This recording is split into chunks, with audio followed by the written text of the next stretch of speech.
अऊज़ु बिल्लाहि मिनश्शैतानिर्रजीम बिस्मिल्लाहिर्रहमानिर्रहीम लेक्चर नंबर 28 की खुशामदीद यूनिट नंबर 3 ज़मून से स्टार्ट दे नने टॉपिक ते ज़मून सरा multiply a fraction by a whole number चिकले ज़मून सरा यो होल नंबर राशि नो आखा बमंगा द फ्रैक्शन सरा संगा मल्टीप्लाई को एग्जांपल दे 12 मल्टीप्लाई बाय 1 ओवर 2 دا زموږ سره فرکشن دی دا به منګه څنګه ملټیپلای کوو دا 12 چې کوم دی دا زموږ سره هول نمبر دی او دا 1 اوور 2 فرکشن دی نو دا به منګه څنګه سالف کوو د دې د سالف کولو آسان میتھډ دی هغه داسې چې تاسو به ولیکئ 12 ملټیپلای بای 1 اوور 2 چې کله تاسو سره هول نمبر وو نو هول نمبر به تاسو ډایرکټ نومریټر سره ملټیپلای کوئ بیا ورته غوږ شئ چې کله تاسو سره هول نمبر راغلی څنګه چې 12 دی نو دلته چې کوم ډیجټس وو هغه به تاسو د نومینیټر سره ملټیپلای کوئ داسې ته وګورئ 12 به زه د 1 سره ملټیپلای کوم نو 12 ملټیپلای بای 1 دا د دې سره ملټیپلای شو د دې چې کوم ډینومینیټر دی هغه به لاندې ولیکئ نو 12 چې په 1 کې ضرب ورکړئ نو 12 1 زره 12 راځي او 2 به د دې ډینومینیټر دی دا به لاندې ولګي او نیکسټ دا د دې ریزلټ یا انسر شو په دې کې بیا کټینګ کیږي خو هغه به نیکسټ تاسو نیکسټ سټیپس کې تاسو وایي اگزامپل نمبر 2 ته وګورئ زه لیکم 6 ملټیپلای بای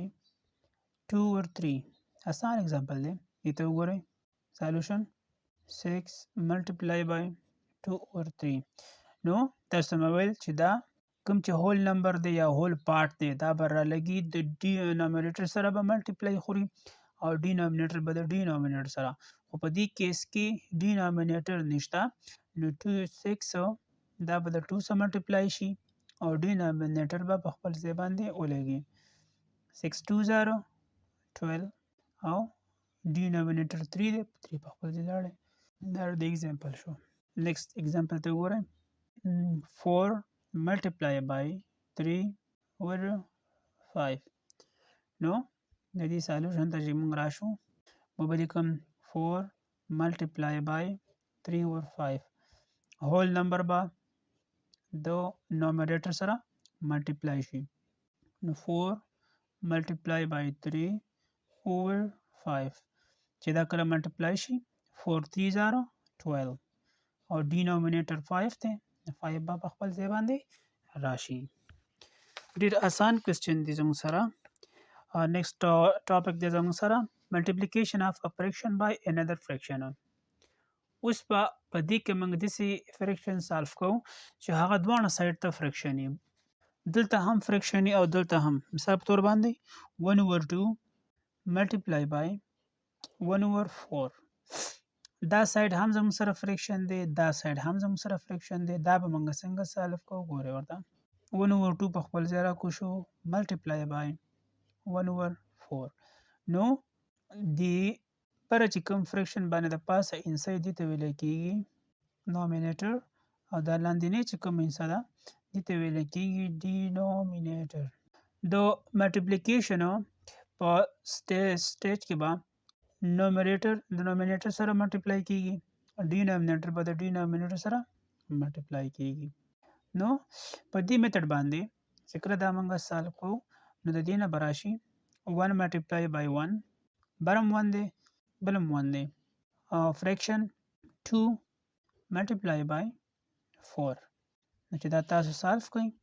د دې نه به انسر راشي 1 نه چې 1 کې ضرب ورکړئ نو 1 1 زار 1 او 2 4 زار 8 دا زموږ سره انسر شو یو ایگزامپل درته بل حل کوم زه لیکم 2 over 3 multiply by 3 over 5 د دې سولوشن ته وګورئ 2 over 3